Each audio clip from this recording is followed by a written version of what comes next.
ನಮಸ್ಕಾರ cube warriors, ನಿಮ್ಮೆಲ್ಲರಿಗೂ ಕನ್ನಡ ಕಥೆಕೂಟದ ಇನ್ನೊಂದು ವಿಡಿಯೋಗೆ ಸ್ವಾಗತ. ಇವತ್ತಿನ ವಿಡಿಯೋದಲ್ಲಿ ನಿಮಗೆ ಇನ್ನೊಂದು ಇಂಟ್ರೆಸ್ಟಿಂಗ್ ಮೂವಿಯ ಎಕ್ಸ್ಪ್ಲನೇಷನ್ ಮಾಡ್ತೀವಿ.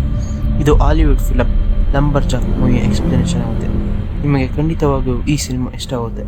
ಹಾಗಾದರೆ ತಪ್ಪದೆ ಲೈಕ್ ಮತ್ತು ಸಬ್ಸ್ಕ್ರೈಬ್ ಮಾಡಿ ಮತ್ತು ಈ ವಿಡಿಯೋನ ಶೇರ್ ಮಾಡಿ.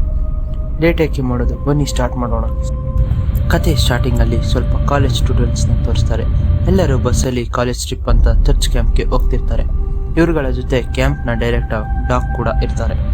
ಈ ಕಡೆ ಡಾಕ್ಟರ್ ಪೀಟರ್ನ ನೋಡ್ತೀವಿ. ಅವರು ಒಂದು ದಿನಸಿ ಅಂಗಡಿಗೆ ಹೋಗ್ತಿರ್ತಾರೆ. ಆದರೆ ಅದೇ ಟೈಮಲ್ಲಿ ಸ್ಕೂಲ್ ಬಸ್ ಅವ್ರ ಮುಂದೆ ಪಾಸ್ ಆಗುತ್ತೆ. ಅವರು ಬಸ್ ಫೋಟೋ ತಗೊಂಡು ಒಳಗಡೆ ಹೋಗಿ ಓನರ್ನ ಫೋಟೋ ತೋರಿಸಿ ಈ ಬಸ್ ಎಲ್ಲಿಗೆ ಹೋಗ್ತಿದೆ ಅಂತ ಕೇಳ್ತಾರೆ. ಓನರ್ ಹೇಳ್ತಾನೆ, ಈ ಬಸ್ ಬಹುಶಃ ಚರ್ಚ್ ಕ್ಯಾಂಪ್ಗೆ ಹೋಗ್ತಿರ್ಬೋದು ಅಂತ ಹೇಳ್ತಾರೆ. ಇದನ್ನ ಕೇಳಿ ಡಾಕ್ಟರ್ ಪೀಟರ್ ಸ್ವಲ್ಪ ಟೆನ್ಷನ್ ಆಗ್ತಾರೆ. ಇನ್ನೊಂದು ಕಡೆ ಎಲ್ಲ ಸ್ಟೂಡೆಂಟ್ಸ್ ಚರ್ಚ್ ಕ್ಯಾಂಪ್ಗೆ ಹೋಗಿರ್ತಾರೆ. ಮತ್ತೆ ಡಾಗ್ನ ಅಸಿಸ್ಟೆಂಟ್ ಮತ್ತೆ ಅಡುಗ ಭಟ್ಟ ನಿಂತಿರ್ತಾರೆ. ಇಲ್ಲಿ ಎಲ್ಲ ಸ್ಟೂಡೆಂಟ್ಸ್ ಒಂದು ಕ್ರಿಶ್ಚಿಯನ್ ಫಂಕ್ಷನ್ಗೆ ಬಂದಿರ್ತಾರೆ. ಮತ್ತೆ ಇದು 40 ದಿನಗಳ ಕಾಲ ನಡೆಯುತ್ತೆ. ಈ ಫಂಕ್ಷನ್ ನಾಳೆಯಿಂದ ಶುರು ಆಗುತ್ತೆ ಅಂತ ಡಾಗ್ ಹೇಳಿ ಎಲ್ಲರನ್ನೂ 2 ಗ್ರೂಪ್ ಆಗಿ ಮಾಡಿ ಎಲ್ಲರಿಗೂ ಒಂದೊಂದು ಕೆಲಸ ಕೊಡ್ತಾನೆ. ಬಸ್ ಡ್ರೈವರ್ ಇವ್ರನ್ನೆಲ್ಲ ಚರ್ಚ್ ಕ್ಯಾಂಪ್ನಲ್ಲಿ ಡ್ರಾಪ್ ಮಾಡಿ ಅಲ್ಲಿಂದ ಹೋಗ್ತಾನೆ. ಆದರೆ ದಾರಿ ಮಧ್ಯದಲ್ಲಿ ಅವನಿಗೆ 2 ಹುಡುಗಿಯರು ಸಿಗ್ತಾರೆ. ಅವ್ರನ್ನ ಬಸ್ಸಲ್ಲಿ ಕೂರಿಸ್ಕೊಂಡು ಯಾರು ಇಲ್ಲದಿರೋ ಜಾಗದಲ್ಲಿ ನಿಲ್ಲಿಸ್ತಾನೆ. ಅವಾಗಲೇ ಬಸ್ ಹಿಂದೆ ನಮಗೆ ಲಂಬರ್ ಜಾಕ್ ಮ್ಯಾನ್ನ ನೋಡ್ತೀವಿ. ಇವನ ಜೊತೆಗೆ ತುಂಬ ದೊಡ್ಡ ದೊಡ್ಡ ಪ್ಯಾನ್ ಕೇಕ್ನ ನೋಡ್ತೀವಿ. ಇವನ ಕೈಯಲ್ಲಿ ಒಂದು ದೊಡ್ಡ ಕೊಡಲಿ ಕೂಡ ಇರುತ್ತೆ. ಲಂಬರ್ ಜಾಕ್ ಬಸ್ ಒಳಗೆ ಹೋಗಿ 2 ಹುಡುಗಿಯರ ತಲೆ ಮತ್ತು ದೇಹನ ಬೇರೆ ಬೇರೆ ಮಾಡಿ ತುಂಬ ಕ್ರೂರವಾಗಿ ಸಾಯಿಸ್ಬಿಡ್ತಾನೆ. ಇವರ ಜೊತೆ ಡ್ರೈವರ್ನ ಕೂಡ ಒಂದು ರಾಡ್ ಅಲ್ಲಿ ಚುಚ್ಚಿ ಬಸ್ ಮೇಲ್ಗಡೆ ಸಿಕ್ಸ್ಬಿಡ್ತಾನೆ. ಲಂಬರ್ ಜಾಕ್ ತುಂಬ ಭಯಂಕರ ಕ್ರೂರಿ ಮತ್ತು ಶಕ್ತಿಶಾಲಿಯಾಗಿರ್ತಾರೆ. ಲಂಬರ್ ಜಾಕ್ ಇವರ 3 ಜನ ದೇಹದಿಂದ ಬರ್ತಿರೋ ರಕ್ತನ ಅವನ ಪ್ಯಾನ್ ಕೇಕ್ಗೆ ಕ್ರೀಮ್ ಹಾಕೊಡೋ ಥರ ಪ್ಯಾನ್ ಕೇಕ್ ಮೇಲೆ ರಕ್ತ ಹಾಕುತ್ತಾನೆ. ಈ ಕಡೆ ಫೇತ್ ಮತ್ತೆ ಅವಳ ಫ್ರೆಂಡ್ ಜಾಕ್ಲಿನ್ನ ನೋಡ್ತೀವಿ. ಇಬ್ರು ಅವ್ರ ಕೆಲಸ ಮಾಡ್ತಿರ್ತಾರೆ. ಅದೇ ಅವರಿಗೆ ಅನ್ಸುತ್ತೆ ಯಾರೋ ನನ್ನ ಫಾಲೋ ಮಾಡ್ತಿದ್ದಾರೆ ಅಂತ. ಫೇತ್ ಚೆಕ್ ಮಾಡ್ತಾಳೆ, ಆದರೆ ಇದು ಅವನ ಫ್ರೆಂಡೇ ಆಗಿರ್ತಾರೆ. ಇನ್ನೊಂದು ಕಡೆ 2 ಹುಡುಗರು ಕೊಟ್ಟಿಗೆ ಕ್ಲೀನ್ ಮಾಡೋ ಕೆಲಸ ಕೊಟ್ಟಿರ್ತಾರೆ. ಆದರೆ ಅವರಿಗೆ ಈ ಕೆಲಸ ಇಷ್ಟ ಇರೋದಿಲ್ಲ. ಆದರೂ ಕೂಡ ಅವರು ಈ ಕೆಲಸನೇ ಬಿಟ್ಟು ಹೋಗೋಕೆ ಆಗ್ತಿರಲಿಲ್ಲ.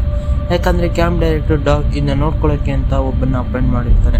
ಅವನು ತುಂಬ ಸ್ಟ್ರಿಕ್ಟ್ ಆಗಿರ್ತಾನೆ. ಆದರೆ ಇಬ್ಬರು ಕೂಡ ಒಂದು ಪ್ಲ್ಯಾನ್ ಮಾಡಿ ಅವನಿಗೆ ನಶೆ ತಗೊಳ್ಳೋ ಥರ ಮಾಡಿ ಅಲ್ಲಿಂದ ತಪ್ಪಿಸ್ಕೋತಾರೆ. ಆದರೆ ಅದೇ ಟೈಮಲ್ಲಿ ಲಂಬರ್ ಜಾಕ್ ಅಲ್ಲಿಗೆ ಬರ್ತಾನೆ. ಆದರೆ ಅಟೆಂಡರ್ ನಶೆಯಲ್ಲಿ ಇರೋದ್ರಿಂದ ಲಂಬರ್ ಜಾಕ್ನ ಹುಡುಗಿ ಅಂತ ಅಂದ್ಕೊಂಡು ಕೂಲ್ನೆಸ್ ಬೇಸ್ ಮಾಡ್ತಾನೆ. ಮತ್ತು ಅವಳ ಜೊತೆ ಇಂಟಿಮೇಟ್ ಮಾಡೋಕ್ಕೆ ಟ್ರೈ ಮಾಡ್ತಾನೆ. ಆದರೆ ಲಂಬರ್ ಜಾಕ್ಗೆ ತುಂಬ ಕೋಪ ಬಂದು ಒಂದು ಕೈಯಲ್ಲಿ ಅವನ ಮೇಲೆ ಎತ್ತಿ ಇನ್ನೊಂದು ಕೈಯಲ್ಲಿ ಅವನ ತಲೆನ ಕೂಡ ಸಪ್ರೇಟ್ ಮಾಡಿ ಸಾಯಿಸ್ಬಿಡ್ತಾನೆ. ನೆಕ್ಸ್ಟ್ ಸೀನಲ್ಲಿ ಡಾಕ್ಟರ್ ಪೀಟರ್ ಪೊಲೀಸ್ ಸ್ಟೇಷನ್ಗೆ ಬಂದು ಇನ್ಸ್ಪೆಕ್ಟರ್ ಲೋನಾ ಹತ್ರ ಹೆಲ್ಪ್ ಕೇಳೋಕ್ಕೆ ಬರ್ತಾರೆ. ಅವ್ರಿಗೆ ಹೇಳ್ತಾನೆ, ಇಲ್ಲಿ ಲಂಬರ್ ಜಾಕ್ ಎಂಬ ರಾಕ್ಷಸ ಇದ್ದಾನೆ, ಅವನು ಎಲ್ಲರನ್ನೂ ಸಾಯಿಸ್ಬಿಡ್ತಾನೆ, ಅದಕ್ಕೆ ನಾವು ಈ ಏರಿಯಾನ ಖಾಲಿ ಮಾಡಬೇಕು ಅಂತ ಹೇಳ್ತಾನೆ. ಇದನ್ನ ಕೇಳಿದ ಇನ್ಸ್ಪೆಕ್ಟರ್ ಲೋನಾಗೆ ಅನಿಸುತ್ತೆ ಡಾಕ್ಟರ್ ಮೆಂಟಲ್ ಆಗಿದ್ದಾನೆ, ಅದಕ್ಕೆ ಈ ಥರ ಎಲ್ಲ ಮಾತಾಡ್ತಿದ್ದಾನೆ ಅಂತ ಅವನಿಗೆ ರೇಗಿಸ್ತಾನೆ. ಆದರೆ ಡಾಕ್ಟರ್ ಅವನ ಹತ್ರ ಇರೋ ಎಲ್ಲ ಓಲ್ಡ್ ನ್ಯೂಸ್ ಪೇಪರ್ ರೆಕಾರ್ಡಿಂಗ್ಸ್ ಮತ್ತು ಪ್ರೂಫ್ನ ತೋರಿಸಿ ಪ್ರತಿ 30 ವರ್ಷಕ್ಕೆ ಒಂದ್ಸಲ ಈ ಥರದ ಪ್ರಾಬ್ಲಮ್ ಬರ್ತಾನೆ ಇರುತ್ತೆ, ಅದಕ್ಕೆ ಪೂರ್ತಿ ಏರಿಯಾನ ಖಾಲಿ ಮಾಡಿಸ್ಬೇಕು ಅಂತ ಹೇಳ್ತಾನೆ. ಆಗ ಲವ್ನ ಅವರ ಅಸಿಸ್ಟೆಂಟ್ನ ಹೇಳಿ ಅವನ್ನ ಪೊಲೀಸ್ ಸ್ಟೇಷನಿಂದ ಹೊರಗಡೆ ಕಳಿಸ್ತಾನೆ. ಪೊಲೀಸ್ ಅವರಿಂದ ಯಾವುದೇ ಹೆಲ್ಪ್ ಆಗದೆ ಇರೋದಕ್ಕೆ ಪೀಟರ್ ಸ್ವತಃ ತಾನೇ ಕ್ಯಾಂಪ್ ಕಡೆ ಹೋಗ್ತಾನೆ. ಈ ಕಡೆ ಅದೇ ಹುಡುಗನ್ನ ನೋಡ್ತೀವಿ. ಆಗಲೇ ಫೇತ್ನ ಫಾಲೋ ಮಾಡ್ತಿರೋ ಹುಡುಗನ್ನ ಈಗಲೂ ಕೂಡ ಅವನು ಇನ್ನೊಬ್ಬ ಹುಡುಗಿನ ಫಾಲೋ ಮಾಡ್ತಿದ್ದಾನೆ. ಅದೇ ಟೈಮಲ್ಲಿ ಲಂಬರ್ ಜಾಕ್ ಬಂದು ಒಂದು ದೊಡ್ಡ ಮರದ ಕತ್ತರಿಸಿ ಅದನ್ನ ಅವನ ಮೇಲೆ ಬೀಳಿಸ್ತಾನೆ. ಈ ಹುಡುಗನ ದೇಹದಿಂದ ಬರ್ತಿರೋ ರಕ್ತನ ಪ್ಯಾನ್ ಕೇಕ್ ಮೇಲೆ ಬೀಳುತ್ತೆ. ಮತ್ತೆ ಇವನನ್ನ ಸಾಯಿಸಿ ಲಂಬರ್ ಜಾಕ್ ಇನ್ನೊಬ್ಬ ಹುಡುಗನ್ನ ಸಾಯಿಸ್ತಾನೆ. ಇವನು ಡೇನಿಯಲ್ನ ಬಾಯ್ ಫ್ರೆಂಡ್ ಆಗಿರ್ತಾನೆ. ಮತ್ತೆ ಡೇನಿಯಲ್ ಮೇಲೆ ಅವನ ತಲೆನ ಎಸಿತಾನೆ. ಇದನ್ನ ನೋಡಿದ ಡೇನಿಯಲ್ ತುಂಬ ಹೆದರ್ಕೊಂಡು ಓಡೋಕೆ ಸ್ಟಾರ್ಟ್ ಮಾಡ್ತಾನೆ. ಆದರೆ ಲಂಬರ್ ಜಾಕ್ ಅವಳನ್ನ ಕೂಡ ತಪ್ಪಿಸ್ಕೊಳ್ಳೋಕೆ ಬಿಡದೆ ಅವಳ ಮೂಳೆಗಳನ್ನು ಮುರಿದು ಅವಳ ಒಂದು ಟೇಬಲ್ ಥರ ಶೇಪ್ ಮಾಡ್ತಾನೆ. ಮತ್ತು ಅದರ ಮೇಲೆ ಅವನ ಪ್ಯಾನ್ ಕೇಕ್ನ ಮಡಗಿ ತಿನ್ನೋಕೆ ಸ್ಟಾರ್ಟ್ ಮಾಡ್ತಾನೆ. ಆದರೆ ಲಂಬರ್ ಜಾಕ್ಗೆ ಈ ಟೇಬಲ್ ಇಷ್ಟ ಆಗದೆ ಅವಳನ್ನ ಡೇನಿಯಲ್ನ ಮತ್ತೆ ಗೋಡೆಗೆ ಎಸೆದು ಸಾಯಿಸ್ಬಿಡ್ತಾನೆ. ನೆಕ್ಸ್ಟ್ ಸೀನಲ್ಲಿ ಅವನನ್ನು ತೋರಿಸ್ತಾರೆ. ಪೊಲೀಸ್ ಸ್ಟೇಷನ್ನ ಹೊರಗಡೆಯಿಂದ ಒಂದು ವಿಚಿತ್ರವಾದ ಸೌಂಡ್ ಕೇಳುತ್ತೆ. ಅದನ್ನ ಚೆಕ್ ಮಾಡೋಕ್ಕೆ ಅವಳು ಹೊರಗಡೆ ಬರ್ತಾಳೆ. ಆದರೆ ಅವಾಗಲೇ ಅವಳು ಹಿಂದೆ ತಿರುಗಿ ನೋಡ್ತಾಳೆ. ಆಗ ಲಂಬರ್ ಜಾಕ್ನ ನೋಡಿ ಗಾಬರಿ ಆಗ್ತಾನೆ. ಲಂಬರ್ ಜಾಕ್ನ ಸಾಯಿಸೋಕೆ ಲವ್ನ ಅವಳ ಮೇಲೆ ಶೂಟ್ ಮಾಡ್ತಾನೆ. ಇದಾದ್ಮೇಲೆ ಲಂಬರ್ ಜಾಕ್ ಕೆಳಗೆ ಬೀಳ್ತಾನೆ. ಲಂಬರ್ ಜಾಕ್ ಕೆಳಗೆ ಬಿದ್ದಿರೋದನ್ನ ನೋಡಿ ಲವ್ನಾಗೆ ಅನ್ಸುತ್ತೆ ಇವನು ಸುತ್ತಾಗಿದ್ದಾನೆ ಅಂತ ಹೋಗಿ ಪೊಲೀಸ್ ಆಫೀಸರ್ಸ್ಗಳಿಗೆ ಕಾಲ್ ಮಾಡೋಕ್ಕೆ ತಗೋತಾಳೆ. ಅಷ್ಟರಲ್ಲಿ ಲಂಬರ್ ಜಾಕ್ ಅವಳ ಬೆನ್ನಿಗೆ ಕೊಳ್ಳಿಯಲ್ಲಿ ಹೊಡಿತಾನೆ. ಲವ್ನ ಅವನಿಂದ ತಪ್ಪಿಸ್ಕೊಳ್ಳೋಕ್ಕೆ ಅಲ್ಲಿ ಇದ್ದ ವಸ್ತುಗಳನ್ನೆಲ್ಲ ಅವನ ಮೇಲೆ ಎಸಿತಾಳೆ. ಆದರೆ ಇದರಿಂದ ಅವನಿಗೆ ಏನೂ ಆಗಲ್ಲ. ಸಡನ್ ಆಗಿ ಒಂದು ಸಿರಪ್ ಲಂಬರ್ ಜಾಕ್ ಮೇಲೆ ಎಸಿತಾಳೆ. ಲಂಬರ್ ಜಾಕ್ನ ದೇಹ ಸುಡೋಕೆ ಸ್ಟಾರ್ಟ್ ಆಗುತ್ತೆ. ಮತ್ತೆ ನಮಗೆ ಗೊತ್ತಾಗುತ್ತೆ ಇಲ್ಲಿ ಲಂಬರ್ ಜಾಕ್ನ ಸಾಯಿಸಬೇಕು ಅಂದರೆ ಅದು ಸಿರಪಿಂದ ಮಾತ್ರ ಅಂತ. ಅಲ್ಲಿಂದ ಲಂಬರ್ ಜಾಕ್ ಮತ್ತೆ ಕ್ಯಾಂಪ್ಗೆ ಹೋಗ್ತಾನೆ. ಮತ್ತೆ ಅಲ್ಲಿ ಒಬ್ಬ ಹುಡುಗನ ಸಾಯಿಸ್ತಾನೆ. ಇದನ್ನು ನೋಡಿದ ಇಬ್ಬರು ಹುಡುಗಿರು ಅಲ್ಲಿಂದ ತಪ್ಪಿಸ್ಕೊಂಡು ಹೋಗೋಕೆ ಟ್ರೈ ಮಾಡ್ತಾರೆ. ಆದರೆ ಅದರಲ್ಲಿ ಕೂಡ ಒಬ್ಬಳು ಹುಡುಗಿ ಸಿಗೋಗುತ್ತಾಳೆ. ಆ ಹುಡುಗಿಗೆ ಲಂಬರ್ ಜಾಕ್ ಒಂದು ದೊಡ್ಡ ಸುತ್ತಿಗೆಯಿಂದ ಹೊಡೆದು ಸಾಯಿಸ್ತಾನೆ. ಅವಳ ರಕ್ತನ ಮತ್ತೆ ಪ್ಯಾನ್ ಕೇಕ್ ಮೇಲೆ ಹಾಕೊಂಡು ತಿನ್ನೋಕೆ ಸ್ಟಾರ್ಟ್ ಮಾಡ್ತಾನೆ. ಇನ್ನೊಬ್ಬ ಹುಡುಗಿ ಅಲ್ಲಿಂದ ತಪ್ಪಿಸ್ಕೊಂಡು ಹೋಗಿದ್ದ ಹುಡುಗಿ ಕೂಡ ಮತ್ತೆ ಸಿಕ್ಕಾಗೋತಾಳೆ. ಮತ್ತು ಅವಳನ್ನ ಕೂಡ ಸಾಯಿಸಿ ಪ್ಯಾನ್ ಕೇಕ್ ತಿನ್ನೋಕೆ ಗೊತ್ತಾಗುತ್ತೆ. ಮತ್ತು ನಮಗೆ ಇದರಿಂದ ಗೊತ್ತಾಗುತ್ತೆ ಲಂಬರ್ ಜಾಕ್ನ ಪ್ಯಾನ್ ಕೇಕ್ಗಳು ಕಡಿಮೆ ಆಗ್ತಾ ಬರ್ತಿದೆ. ಮತ್ತು ಅವನು ಜಾಸ್ತಿ ಲಂಬರ್ ಜಾಕ್ನ ತಿಂದಷ್ಟು ಅವನಿಗೆ ಶಕ್ತಿ ಆಗ್ತಾನೆ ಅಂತ. ನೆಕ್ಸ್ಟಿನಲ್ಲಿ ಡಾಕ್ಟರ್ ಪೀಟರ್ನ ತೋರಿಸ್ತಾರೆ. ಮತ್ತು ಅವನು ಆಲ್ರೆಡಿ ಕ್ಯಾಂಪ್ಗೆ ಬಂದಿರ್ತಾನೆ. ಎಲ್ಲರನ್ನ ಸೇರಿಸಿ ಇಲ್ಲಿಂದ ತಪ್ಪಿಸ್ಕೊಳ್ಳಿ, ಲಂಬರ್ ಜಾಕ್ ಎಂಬ ರಾಕ್ಷಸ ಬಂದಿದ್ದಾನೆ, ಅವನು ನಿಮ್ಮೆಲ್ಲರನ್ನ ಸಾಯಿಸ್ತಾನೆ ಅಂತ ಹೇಳ್ತಾನೆ. ಆದರೆ ಯಾರಿಗೂ ಕೂಡ ಇವನು ನಮ್ಮ ಮೇಲೆ ನಂಬಿಕೆ ಬರಲ್ಲ. ಎಲ್ಲರೂ ಲವನ ಥರನೇ ಇವನು ನಮ್ಮ ಮೆಂಟಲ್ ಅಂತ ಹೇಳೋಕ್ಕೆ ಸ್ಟಾರ್ಟ್ ಮಾಡ್ತಾನೆ. ಆದರೆ ಡಾಕ್ಟರ್ ಪೀಟರ್ ಇದನ್ನ ಯಾವುದನ್ನೇ ಕೂಡ ತಲೆಗೆ ಹಾಕ್ಕೊಳ್ದೆ ಒಂದು ಸ್ಟೋರಿ ಹೇಳೋಕ್ಕೆ ಸ್ಟಾರ್ಟ್ ಮಾಡ್ತಾನೆ. ಆ ಸ್ಟೋರಿ ಏನಂದರೆ, ಒಂದು ದಿನ ಒಬ್ಬ ಗನ್ ಎತ್ಕೊಂಡು ಬೇಟೆಯಾಡೋಕ್ಕೆ ಕಾಡಿಗೆ ಬರ್ತಾನೆ. ಆದರೆ ಅವನಿಗೆ ಅಲ್ಲಿ ಒಂದು ಒಳ್ಳೆ ಸ್ಮೆಲ್ ಬರ್ತಿರುತ್ತೆ. ಇದನ್ನ ಫಾಲೋ ಮಾಡಿಕೊಂಡು ಆ ಗನ್ ಮನೆಗೆ ಹೋಗ್ತಾನೆ. ಅಲ್ಲಿ ಲಂಬರ್ ಜಾಕ್ ಅವನ ಫ್ಯಾಮಿಲಿಗೆ ಅಂತ ಪ್ಯಾನ್ ಕೇಕ್ ಮಾಡ್ತಾಯಿದ್ದಾನೆ. ಲಂಬರ್ ಜಾಕ್ ಇವನಿಗೆ ಕೂಡ ಒಂದು ಪೀಸ್ ಪ್ಯಾನ್ ಕೇಕ್ ಕೊಡ್ತಾನೆ. ಆದರೆ ಇದನ್ನ ತಿಂದಿದ ಅವನು ಪ್ಯಾನ್ ಕೇಕ್ಗೆ ತುಂಬ ಫ್ಯಾನ್ ಆಗಿಬಿಡ್ತಾನೆ. ಯಾಕಂದರೆ ಆ ಪ್ಯಾನ್ ಕೇಕ್ ಅವನ ಲೈಫಲ್ಲಿ ಈ ಥರ ಯಾವತ್ತೂ ತಿಂದಿರಲ್ಲ. ಈ ಗನ್ ಮ್ಯಾನ್ ಏನು ಮಾಡ್ತಾನೆ, ಲಂಬರ್ ಜಾಕ್ಗೆ ದುಡ್ಡು ಕೊಟ್ಟು ಲಂಬರ್ ಜಾಕ್ಗೆ ಪ್ಯಾನ್ ಕೇಕ್ ರೆಸಿಪಿ ಹೇಳು ಅಂತ ಹೇಳ್ತಾನೆ. ಆದರೆ ಲಂಬರ್ ಜಾಕ್ಗೆ ರೆಸಿಪಿ ಹೇಳೋಕ್ಕೆ ಇಷ್ಟ ಇರಲ್ಲ. ಇದೇ ಕಾರಣಕ್ಕೆ ಲಂಬರ್ ಜಾಕ್ನ ಸಿರಪ್ ಅಂಡೆ ಒಳಗೆ ಮುಳುಗಿ ಸಾಯಿಸ್ಬಿಡ್ತಾನೆ. ಮತ್ತು ಇವನು ಮನೇಲಿ ಇರುವ ರೆಸಿಪಿ ಹುಡುಕಿ ಅದನ್ನ ಸೇಲ್ ಮಾಡಿ ತುಂಬ ಶ್ರೀಮಂತ ಆಗಿಬಿಡ್ತಾನೆ ಗನ್ ಮ್ಯಾನ್. ಆದರೆ 30 ವರ್ಷಗಳ ಆದಮೇಲೆ ಸಮಾಧಿಯಿಂದ ಹೊರಗಡೆ ಬಂದು ಲಂಬರ್ ಜಾಕ್ ಮತ್ತು ಅವನ ಕಣ್ಮುಂದೆ ಬರೋನೆಲ್ಲರನ್ನೂ ಸಾಯಿಸ್ತಾನೆ. ಅವನಿಗೆ ಸಿರಪ್ ಹಾಕದೇ ಇರೋ ಕಾರಣ ಅವನು ಪ್ಯಾನ್ ಕೇಕ್ ಮೇಲೆ ರಕ್ತವನ್ನೇ ಹಾಕೊಂಡು ತಿನ್ನೋಕ್ಕೆ ಸ್ಟಾರ್ಟ್ ಮಾಡ್ತಾನೆ. ಡಾಕ್ಟರ್ ಪೀಟರ್ ಕತೆ ಕೇಳಿ ಎಲ್ಲರೂ ಕೂಡ ಇದರ ಮೇಲೆ ನಂಬಿಕೆ ಬರಲ್ಲ. ಮತ್ತು ಇವ್ರನ್ನ ಎಲ್ಲರೂ ಕೂಡ ಹುಚ್ಚ ಅಂತ ಹೇಳಿ ಅಲ್ಲಿಂದ ಕಳಿಸ್ಬಿಡ್ತಾರೆ.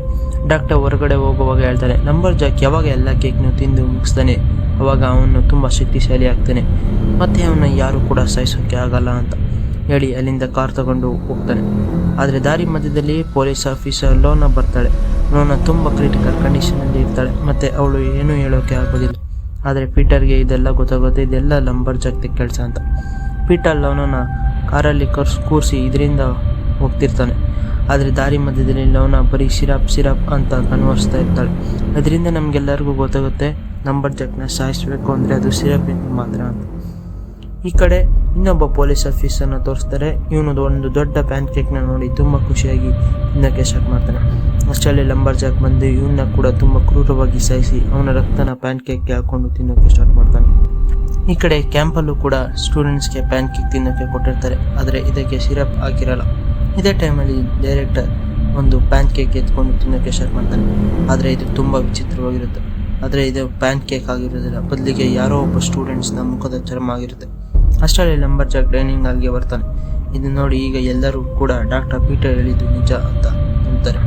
ಅಷ್ಟರಲ್ಲೇ ಲಂಬರ್ ಜಾಕ್ ಒಂದು ದೊಡ್ಡ ಕೊಡ್ಲಿಯಿಂದ ಒಬ್ಬೊಂದು ಸ್ಟೂಡೆಂಟ್ಸ್ ಮೇಲೆ ಇಷ್ಟು ಅವಳನ್ನ ಸಾಯಿಸ್ತಾನೆ.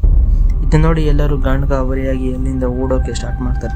ಆದರೆ ಲಂಬರ್ ಜಾಕ್ ಒಬ್ಬೊಬ್ಬನೇ ಇಟ್ಕೊಂಡು ಸಾಯಿಸ್ತಾನೆ. ಮತ್ತು ಅವರ ರಕ್ತನ ಪ್ಯಾನ್ ಕೇಕ್ಗೆ ಹಾಕೊಂಡು ತಿನ್ನೋಕ್ಕೆ ಸ್ಟಾರ್ಟ್ ಮಾಡ್ತಾರೆ. ಕೆಲವರು ತಮ್ಮ ಜೀವ ಕಾಪಾಡೋಕ್ಕೆ ಅಂತ ಕಿಚನ್ ಒಳಗೆ ಹೋಗಿ ಡೋರ್ ಲಾಕ್ ಮಾಡ್ಕೊತಾರೆ. ಮತ್ತು ಯಾರು ಹೆಲ್ಪ್ ಕೇಳಿದರೂ ಕೂಡ ಡೋರ್ ಓಪನ್ ಮಾಡಲ್ಲ. ಇದೇ ರೀಸನಿಂದ ಹೊರಗಡೆ ಇರೋರ್ನೆಲ್ಲ ಲಂಬರ್ ಜಾಕ್ ಹೊಡೆದು ಸಾಯಿಸ್ಬಿಡ್ತಾನೆ. ಯಾವಾಗ ಲಂಬರ್ ಜಾಕ್ ಕಿಚನ್ ಡೋರ್ನ ಹೊಡೆಯೋಕ್ಕೆ ಟ್ರೈ ಮಾಡ್ತಾನೆ ಆವಾಗ ಎಲ್ಲರೂ ಅಲ್ಲಿಂದ ಹೊರಗಡೆ ಬರ್ತಾರೆ. ಅದರಲ್ಲಿ ಫೇತ್ ಮತ್ತು ಅರ್ಗಭಟ್ಟ ಇಬ್ಬರು ಇರ್ತಾರೆ. ಇಬ್ಬರು ಕೂಡ ಶೆಡ್ಗೆ ಓಡೋಕ್ಕೆ ಟ್ರೈ ಮಾಡ್ತಾರೆ. ಅಲ್ಲಿ ಹೋಗಿ ಹೊಂದ್ಸ್ಕೋತಾರೆ. ಆವಾಗ ಶೆಡ್ಗೆ ಯಾರೋ ಬರೋ ಥರ ಅನಿಸುತ್ತೆ. ಅದಕ್ಕೆ ಇಬ್ಬರು ಕೂಡ ಒಂದು ದೊಡ್ಡ ದೊಣ್ಣೆ ತಗೊಂಡು ರೆಡಿಯಾಗಿರ್ತಾರೆ. ಆದರೆ ಅಲ್ಲಿಗೆ ಲಂಬರ್ ಜಾಕ್ ಬದಲು ಡಾಕ್ಟರ್ ಪೀಟರ್ ಬರ್ತಾರೆ. ಡಾಕ್ಟರ್ ಪೀಟರ್ ಹೇಳ್ತಾನೆ, ನಾವು ಲಂಬರ್ ಜಾಕ್ನ ಸಿರಪಿಂದ ಮಾತ್ರ ಸಾಯಿಸ್ಬೋದು ಅಂತ ಹೇಳ್ತಾರೆ. ಆದರೆ ಇವರಿಬ್ಬರಿಗೂ ಕೂಡ ಅದರ ಮೇಲೆ ನಂಬಿಕೆ ಬರೋದಿಲ್ಲ. ಈ ಕಡೆ ಡೈರೆಕ್ಟರ್ ಡಾಗ್ ಜೀವ ಕಾಪಾಡ್ಕೊಳ್ಳೋಕ್ಕೆ ಅಲ್ಲಿಂದ ಓಡೋಕ್ಕೆ ಸ್ಟಾರ್ಟ್ ಮಾಡ್ತಾನೆ. ಆದರೆ ಅವನ್ನ ಕೂಡ ಲಂಬರ್ ಜಾಕ್ ಹಿಡಿದು ಅವನ ದೇಹನ ಅರ್ಧಕ್ಕೆ ಕತ್ತರಿಸಿ ತುಂಬ ಕ್ರೂರವಾಗಿ ಸಾಯಿಸಿ ಅವನ ರಕ್ತನ ಪ್ಯಾನ್ ಕೇಕ್ ಮೇಲೆ ಹಾಕೊಂಡು ತಿನ್ನೋಕ್ಕೆ ಸ್ಟಾರ್ಟ್ ಮಾಡ್ತಾನೆ. ಮತ್ತು ಡಾಕ್ಟರ್ ಪೀಟರ್ ಹೇಳ್ತಾನೆ, ನಮ್ಮ ಹತ್ರ ಇರೋ ಸಿರಪಿಂದ ಅವನ್ನ ಸಾಯಿಸೋಕ್ಕೆ ಆಗಲ್ಲ. ಆದರೆ ಅದಕ್ಕಿಂತ ದೊಡ್ಡ ಟೆನ್ಷನ್ ಅಂದರೆ ಲಂಬರ್ ಜಾಕ್ ಏನಾದರೂ ಎಲ್ಲ ಪ್ಯಾನ್ ಕೇಕ್ ತಿಂದು ಮುಗಿಸಿದ್ರೆ ಅವನ್ನ ಸಾಯಿಸೋಕ್ಕೆ ಯಾರಿಂದನೂ ಸಾಧ್ಯವಾಗಿಲ್ಲ ಮತ್ತು ತುಂಬ ಬಲಶಾಲಿ ಆಗಿಬಿಡ್ತಾನೆ ಅಂತ. ಅದೇ ಟೈಮಲ್ಲಿ ಲಂಬರ್ ಜಾಕ್ ತಾನೆ ಎಲ್ಲ ಕೇಕ್ ತಿಂದು ತುಂಬ ಶಕ್ತಿಶಾಲಿಯಾಗಿರ್ತಾನೆ. ಆದರೆ ಎದೆಗುಂದದೆ ಫೇತ್ ಒಂದು ದೊಡ್ಡ ಕಟ್ಟರ್ ಮಿಷಿನ್ ತಗೊಂಡು ಸಾಯಿಸೋಕ್ಕೆ ಟ್ರೈ ಮಾಡ್ತಾಳೆ. ಅವಳ ಜೊತೆ ಬಟ್ಟನು ಕೂಡ ಬರ್ತಾನೆ ಮತ್ತು ಅವಳಿಂದ ಕಟ್ಟರ್ ಮಿಷಿನ್ ತೊಗೊಂಡು ಸಾಯಿಸೋಕ್ಕೆ ಹೋಗ್ತಾನೆ. ಆದರೆ ಮಿಷಿನ್ ಸ್ಟಾರ್ಟೇ ಆಗೋದಿಲ್ಲ. ಮತ್ತು ಈ ಮಿಷನ್ ಬಿಸಾಕಿ ಫೇತ್ 2 ಬೆರಳುಗಳನ್ನ ಕೂಡ ಕಟ್ ಮಾಡ್ತಾನೆ ಲಂಬರ್ಜಾಕ್. ಅದೇ ಟೈಮಲ್ಲಿ ಡಾಕ್ಟರ್ ಪೀಟರ್ ಗನ್ನಿಂದ ಶೂಟ್ ಮಾಡಿ ಲಂಬರ್ಜಾಕ್ಗೆ ಕೆಳಗೆ ಬೀಳ್ತಾನೆ. ಎಲ್ಲರೂ ಕೂಡ ಲಂಬರ್ಜಾಕ್ ಸತ್ತೋಗಿದ್ದಾನೆ ಅಂತ ಹೊರಗಡೆ ಬರ್ತಾರೆ. ಆದರೆ ಲಂಬರ್ಜಾಕ್ ಮತ್ತೆ ಎದ್ದು ನಿಲ್ತಾನೆ. ಇದನ್ನು ನೋಡಿ ಡಾಕ್ಟರ್ ಪೀಟರ್ ಈ ಸಲ ಸಿರಪಲ್ಲಿ ಸಾಯಿಸೋಕ್ಕೆ ಪ್ಯಾಕೆಟ್ ಓಪನ್ ಮಾಡ್ತಾನೆ. ಡಾಕ್ಟರ್ ಪೀಟರ್ ಹತ್ರ ಇರೋ ಗನ್ನ ತಗೊಂಡು ಸಾಯಿಸೋಕ್ಕೆ ಹೋಗ್ತಾಳೆ. ಲಂಬರ್ಜಾಕ್ ಅವಳನ್ನ ಎತ್ತು ಒಂದು ಕಡೆಗೆ ಬಿಸಾಕ್ತಾರೆ. ಮತ್ತು ಇಲ್ಲಿ ಫೇತ್ಗೆ ಪಕ್ಕದಲ್ಲಿ ಒಂದು ದೊಡ್ಡ ಸಿರಪ್ ಡ್ರಮ್ ಕಾಣಿಸುತ್ತೆ. ಅವಾಗ ಲಂಬರ್ಜಾಕ್ ಅವರಿಬ್ಬರನ್ನ ಸಾಯಿಸೋಕ್ಕೆ ಹೋಗ್ತಾಳೆ. ಫೇತ್ ಲಂಬರ್ಜಾಕ್ ಹೇಳ್ತಾಳೆ, ನಾನು ಸಾಯಿಸೋದ್ರಲ್ಲಿ ನಿಮ್ಮಪ್ಪ ಬಾರೋ ಬೋಳಿ ಮಗನೆ ಅಂತ ಹೇಳ್ತಾಳೆ. ಇದನ್ನ ಕೇಳಿ ತುಂಬ ಕೋಪ ಬಂದು ಅವಳ ಮೇಲೆ ಅಟ್ಯಾಕ್ ಮಾಡೋಕ್ಕೆ ಹೋಗ್ತಾಳೆ. ಅಷ್ಟೇ ಫೇತ್ ಕೈಗೆ ಮತ್ತು ಮೈಗೆ ಎಲ್ಲದಕ್ಕೂ ಸಿರಪ್ ಹಚ್ಕೊಂಡು ಲಂಬರ್ಜಾಕ್ನ ಗಟ್ಟಿಯಾಗಿ ಹಿಡ್ಕೋತಾಳೆ. ಲಂಬರ್ಜಾಕ್ನ ಏನೇ ಆದರೂ ಬಿಡದೆ ಸಾಯಿಸೋ ತನಕ ಫೇತ್ಗೆ ಗಟ್ಟಿಯಾಗಿ ಹಿಡಿದುಕೊಂಡು ಕೊನೆಗೆ ಸಾಯಿಸ್ತಾಳೆ. 3 ಜನನು ಅಲ್ಲಿಂದ ಹೊರಗಡೆ ಬರ್ತಾರೆ. ಅಷ್ಟರಲ್ಲೇ ಮನೆ ತುಂಬ ದೊಡ್ಡ ಬ್ಲಾಸ್ಟ್ ಆಗುತ್ತೆ. ಇದರಿಂದ ಲಂಬರ್ಜಾಕ್ ಅಲ್ಲೇ ಸತ್ತೋಗ್ತಾನೆ. ಅಲ್ಲಿಂದ 3 ಜನನು ಕೂಡ ಲೋನನ್ನು ಕರ್ಕೊಂಡು ಹೋಗ್ತಾರೆ. ಇಲ್ಲಿಂದ ಮೂವಿ ಎಂಡ್ ಆಗುತ್ತೆ.